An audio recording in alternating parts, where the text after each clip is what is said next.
Hey, Rick, are you a fan of breakfast for dinner? My God. No, but I get it. This is the big difference between us. You love breakfast any time of the day, and I barely love breakfast in the morning. That's true. I love breakfast for dinner. I love eggs. And so last night I made dandelion greens that I cooked with some onion and garlic and chili flake and a little broth. And then I put poached eggs on it. And that was dinner. And it was really, really good. What the heck are dandelion greens?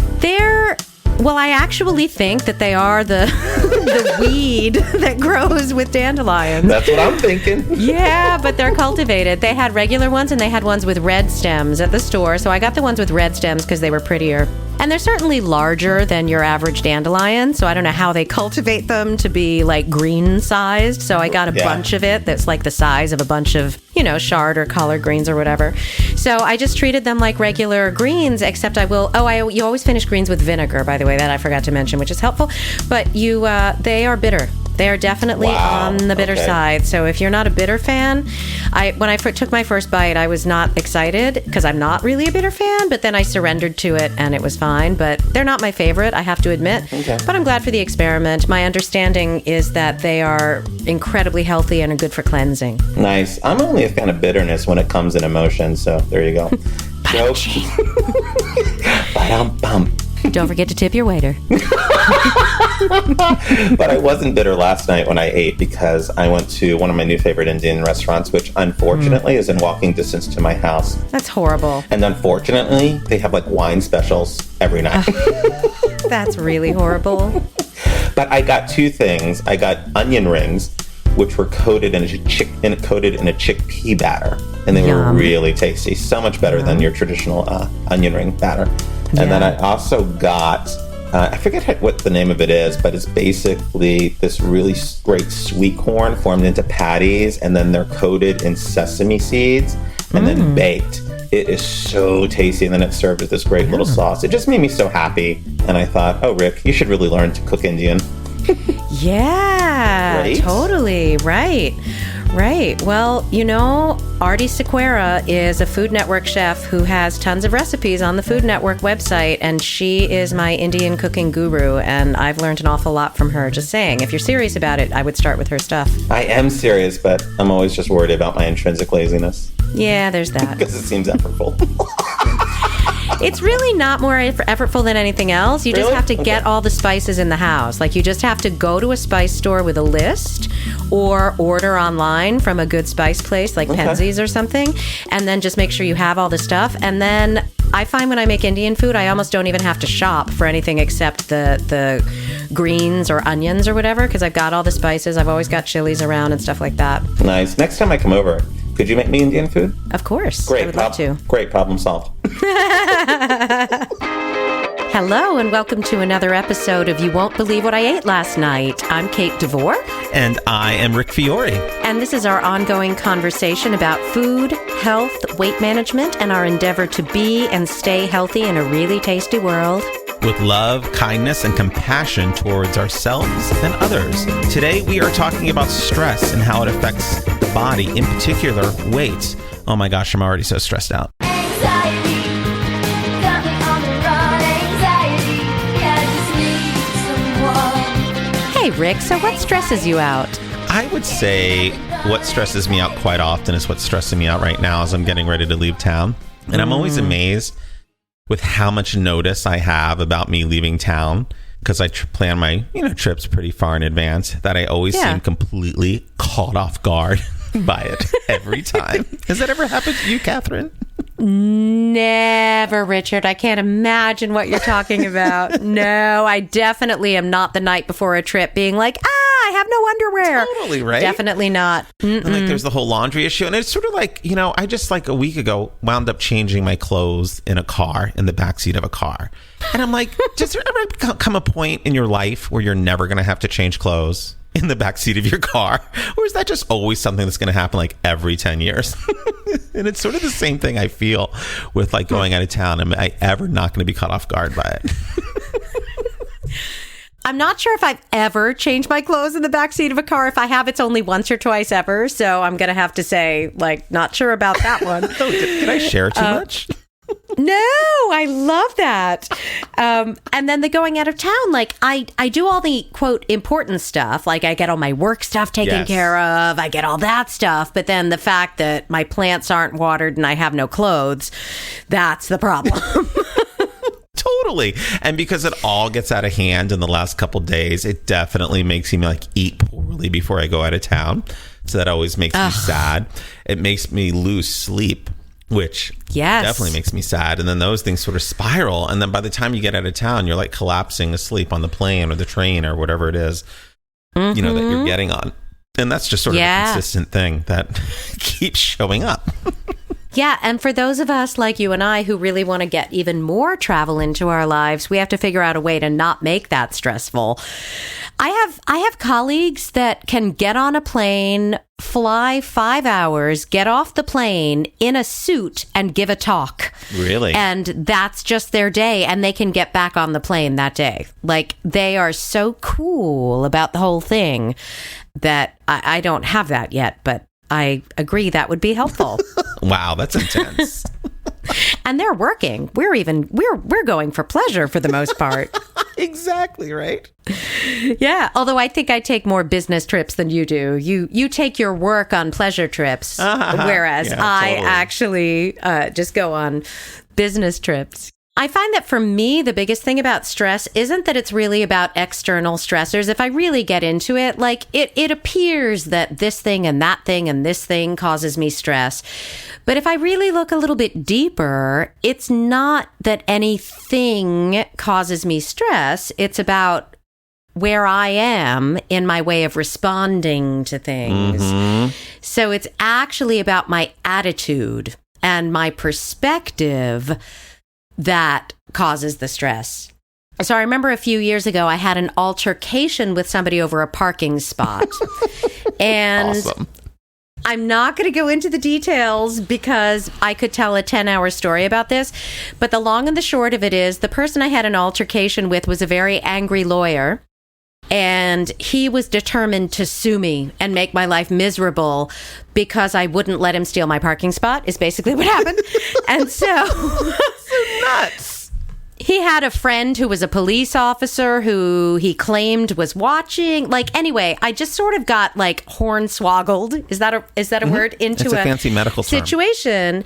And there was a period in which there was like a legal situation. Like, I had to go to court and I had to hire lawyers. And of course, the dude ended up not showing up. He was just trying to screw me over. And the finale of the story is it all nothing happened because there was nothing to happen. But at the time, I wasn't clear on that. And I was super stressed about it. And the way I approached it at the time, this was a particularly healthy point in my life, actually, was every time I thought about the incident and the stress got triggered, what I did was send love to the situation. And I found that when I sent love to the situation, not just the dude, but the situation, it just totally reduced my stress. And it was really, really, really helpful.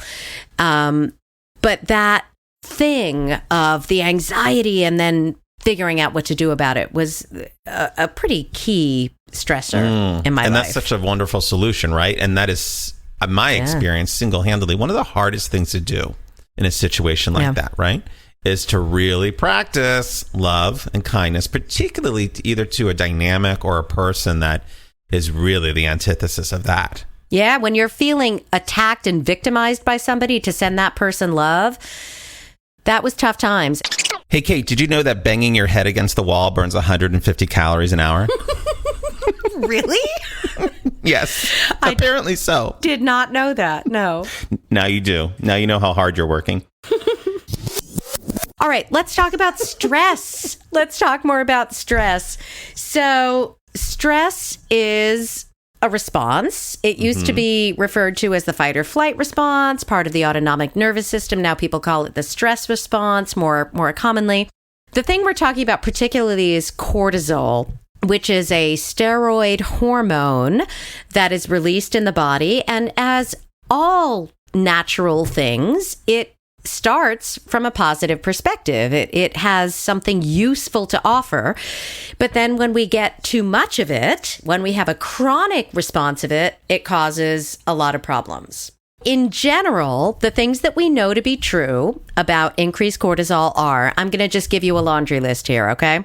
Mood and mental issues, including anger, depression, irritability, lack of energy, concentration problems, sleeping issues, headaches, anxiety disorders, and panic attacks. That's just one section. Then we have increased blood pressure, increased heart rate, increased cholesterol, increased risk of heart attack.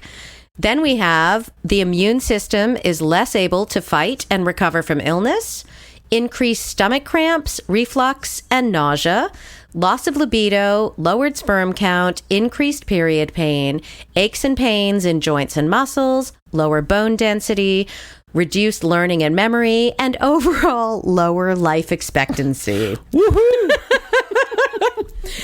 So those are the things that don't even have specifically to do with weight. That's just the general stuff. So here's something interesting is that calorie-dense comfort foods apparently reduce stress by temporarily reducing cortisol. I never knew that till I started doing this research. That's the connection.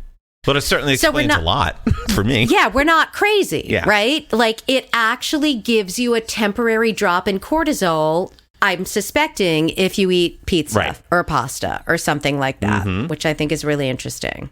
And what happens, so to me, is when I get that stressed out, food is the first thing I reach for. And it does have an immediate satisfying effect. Yeah. Well, apparently the cortisol has also been shown, ironically, to increase appetite and drive cravings for junk food and make it so much easier to accumulate belly fat as well. Woohoo, again. That's what's so funny about the list you read is when you really read through that list, you can just start to see why why stress is such an important thing to deal with, because one thing leads to another, right? It creates this spiral out of which it's really hard to extract yourself sometimes, particularly when we have sustained stress, right? There's situations where you have immediate impulses of stress and then they go away and they're relieved. But then there's really chronic stress situations, which I know we've all been in, that get sustained, and not just for a week, they can be sustained for like months, particularly over if there's someone that's sick or, as we both know, job situations. You know, and then just to think how that all just keeps spiraling out of control. That's what happens for me. Like to break that pattern when I already have some type of large addiction issue in relation to food, then stress comes in. It gets even harder to break that pattern. And the physiologic responses to stress can get stuck. So if you live in a chronic state of low-level stress, your body retains a lot of those behaviors as though you're about to meet the mountain lion on the path. Like that's where this response came from, is that's when our stressors were, as we were about to meet the mountain lion on the pathway, not somebody across a board meeting table or behind the wheel of a car or whatever. Right. And so our bodies haven't evolved out of this response. And so we generate all this stuff. And then if you stay there, your body continues to generate all that stuff, even when the stress disappears.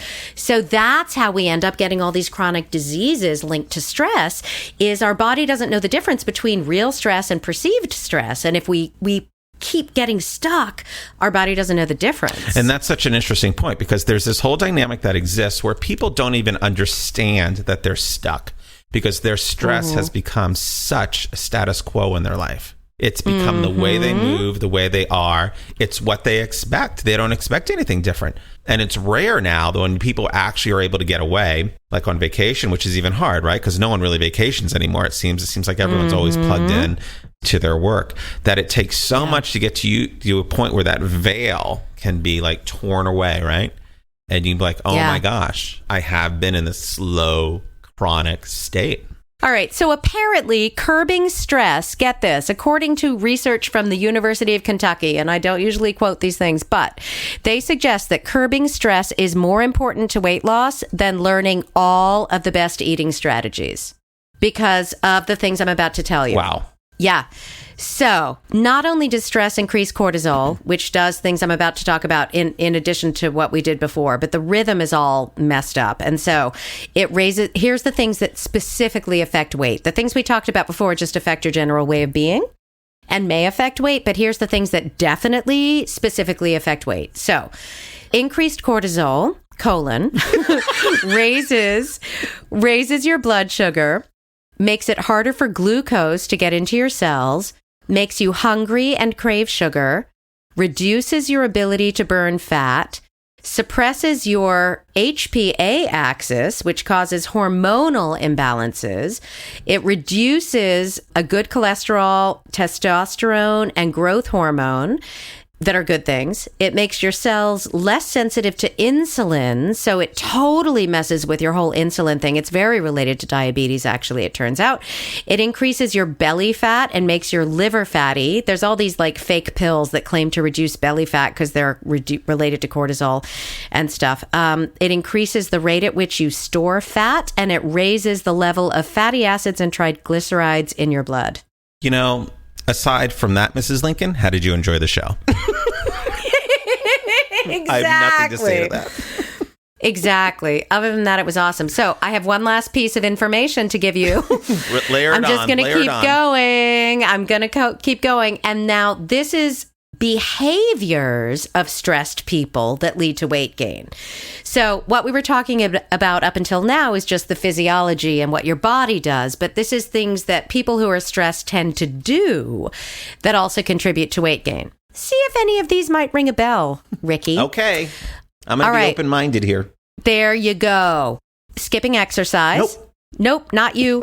Not getting enough sleep. Nope. Which can lower your metabolism. Emotional eating. Never. Which I'm going to talk about what we can do about that in a second.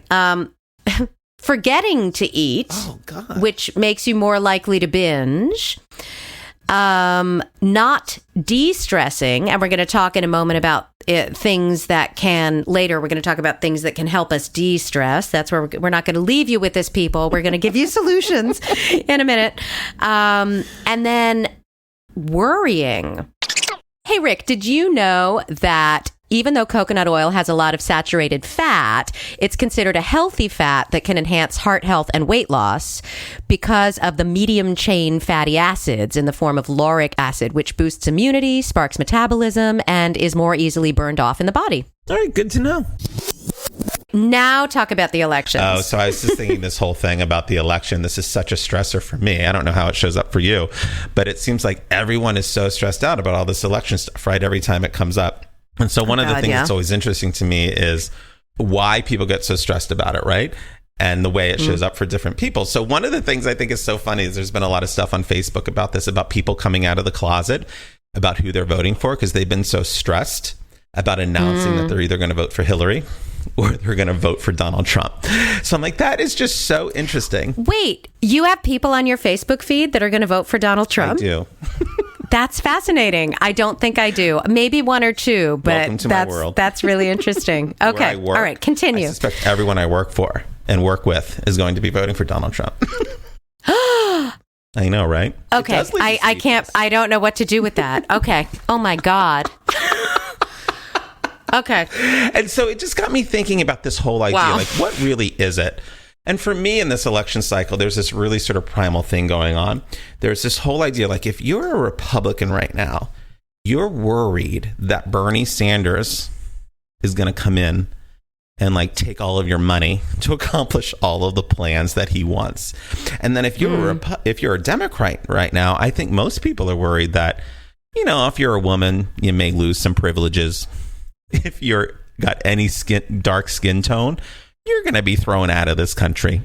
And I just think how they both sort of relate to this whole sort of sense of stability and integrity in everyone that's in those people that are being attacked. Like this idea that what literally holds them together, their foundation, their grounding, is going to be stripped away. Well, yeah, totally. I mean, my God, right. And I mean, ever since I was a little kid, I feel like the question has always been around, if you could have stopped Hitler before he became Hitler, would you have done it? Would you kill Hitler as a baby? Would you, you know, like, I feel like that question has sort of been around my whole life. And so I feel like we're sort of like, well, here we are, kind of like, this is sort of how that happened. It's a little bit like that's my biggest question is, we just talked about this the other day, The Handmaid's Tale. You haven't read The Handmaid's Tale. It was a book from I think it was probably the 80s, maybe the 90s, by Margaret Atwood. And it was just about those little teeny tiny incremental steps that the government takes or that somebody takes to take away our freedoms and then basically make us slaves. I was thinking, how we're always talking, one big thing that, why we wanted to start this whole podcast, right, is because this whole idea of being your best self, working on that, and ultimately meeting everything with love and kindness. I was really thinking, well, what is the common ground, of all of these political people? And I thought, maybe we can get behind a couple common things. So here's what I wanted to get your opinion on. Oh my God, I'm so excited. Do you think we could all get behind the fact that Donald Trump's hair is really funny? I'm pretty sure everybody would agree on that. I would agree. I'm also going to say, I think we could all get behind the fact that Sarah Palin is attractive. Absolutely. I'm sure we could all agree on that. Largely because she looks like Tina Fey. Totally. That's my biggest regret about her not getting into office, is that Tina Fey was out of a job for 8 years. It's worth it. If we could have watched Tina Fey would be the first to say it's worth for it. 8 years. I think we can also don't you think we can also get behind the fact that Bernie Sanders is also just that guy that lives on your street down at the end with the chain link fence, and you kicked your soccer ball into his yard, and he's holding it, and he's just saying, "You're not getting your ball back." Yep. These are other fun things. I think we can all get behind the fact that John McCain, no matter that his greatest legacy is Sarah Palin, that he served his country really, really well. And really amazingly, right? I don't know, but this is what I hear. Yeah, because he was, like a prisoner of war and made it out. Like, he's like a hero. I understand that, but I don't know about how he served. But I assume, and that, yes. Is that just a given? If somebody's a prisoner of war and they get out, is that what we assume? I think that's a general assumption. I think we can all get behind. Yay for you. All right. Then yes. All right. Behind. You didn't break. And my other last one, I think, is, and this is sort of a contentious one because I always try to bring this up with people, that regardless of you feel about Hillary Clinton, there has to be some sense of acknowledgement, right? That we can all get behind that. The fact that she got to where she is unbelievable. The fact that she's competing at the level she's competing. Especially because she is not personable. No.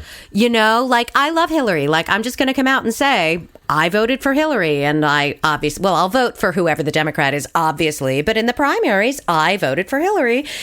Although it was a tough call. So if anyone wants to call me on that, I'd be happy to discuss it with you because it was a tough decision. But nonetheless, that's where I went. And so I'm totally pro Hillary, although ultimately just pro whoever isn't a Republican in the elections. But she is not an innate politician. No. And she would be the first one to say that. It isn't her nature. She is not warm. She's not a glad hander. She's not charming. No, she's not funny. None of those things. And when you're a woman, the challenges of not, it's hard enough when you're a man and not being that, but if you're a woman and not being that is tough time. So agreed. The fact that she could get as far as she did, God love her. Exactly. All right. So we are now going to interrupt this podcast for a listener comment about what she ate last night. And I want you guys to share this with us and share more things like this with us. So here's Julia. Hi, I'm Julia, and last night I had my all-time favorite fabulous meal. We had grilled chicken marinated in olive oil and lemon with rosemary straight from the garden. And the chicken itself we raised 25 chickens every year, and then they're in our freezer. So we had one of those. And asparagus from the garden, April, favorite month for the asparagus. Wheatfields multigrain bread, and Wheatfields is the best locally owned bakery in Kansas. And then for dessert, peaches in yogurt, frozen, and the peaches were frozen from last year from our own peach tree. And I think the best part, and I'd never done this before, was I grilled the rosemary sprigs, and then you could suck on the rosemary and actually chew it up. It had olive oil on it and crispy and soft. Favorite meal ever, all time. I adore her. Right? I so want to grill Rosemary and eat it. I just want to move in so she can feed me from her garden. Totally, We just right? admit Like, it. exactly. For when the zombie apocalypse happens, we're all going to Julia's. Because you know it's coming. They have peaches and chicken and rosemary and all kinds of goodness. Lots and of stuff art. in their fridge. I happen to know her husband makes art, so there's that. Exactly. God, So art we and won't be. food in the apocalypse. What else could anyone possibly Exactly. want? Exactly. Thank you, Julia. Yeah, thanks. So here's my story of shared stress. Do you remember we rented a kayak one time and we went out kayaking? And this was the first time Rick and I had ever been kayaking. So we're kayaking out to some point, and suddenly we see something on the horizon of the water that we can't figure out what it is. Do you remember this? Rick and I haven't talked about this in years. I can't believe I pulled this out of my brain. Suddenly we see all these little splashes in the water coming towards us, and we're like, what the heck is this? And suddenly we see what's happening is there's all these jumping fish. Do they have a name? They're just jumping fish of some kind, right? Yeah. And do you guys know what we're talking about? They like jump and land. Like they jump a couple feet out. Like they aren't just like skipping fish. They're jumping fish.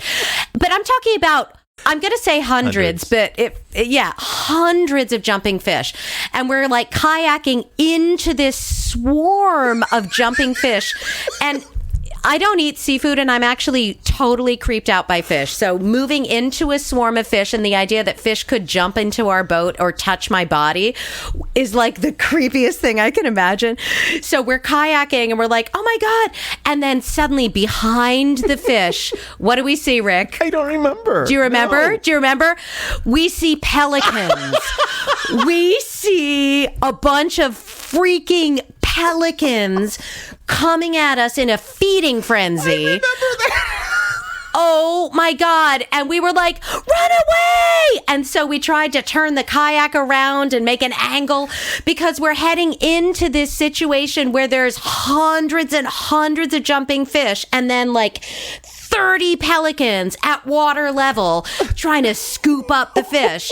And we're like about to be hit by fish and or starving pelicans. Oh my God. So we had to get out of it. And that was a super, super stressful experience for me. That was funny, Kate. I forgot about that. I thought I would come up with one you did not remember. We were trying to come up with shared stress experiences, and I thought that was a good one. All right, let's talk about stress management Awesome. techniques, Rick. All right, what's one you like? Well, obviously something we talk a lot about on this episode is one thing I've gotten really good at is literally in the moment trying to take a breath and a big old deep breath and starting there. So there's literally a decompression in the physical body that can happen right away and really trying to make that breath long and deep. How about you? Yeah, and it short circuits that stress response in the body, and it really does help make it better. Exercise is obviously a good one. You know, I just want to throw a shout out here to my friends Dave and Dina in California, if they're listening. These are two people that every time they get stressed out, I always remember them saying, I just have to get to the gym. My Yeah, kingdom for that stress response.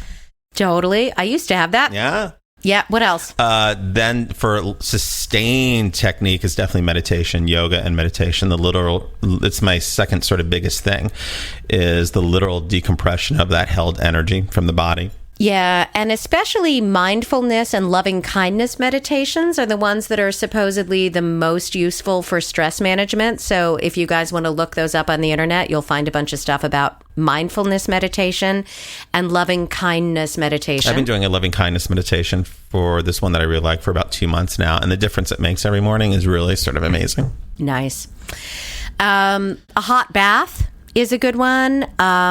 Good music is a good one. I like, and I really try to get something warm in my body. So I like hot tea because I find it very calming, very soothing. And the big one I you always go. really try to do, which I'm getting better about actually, is disconnecting, right? From things like Facebook. Oh, yeah, that's and important. email. Yeah, getting away from screens or technology, Yeah. totally. Massage, yoga, tai chi, stretching, a bunch of physical stuff.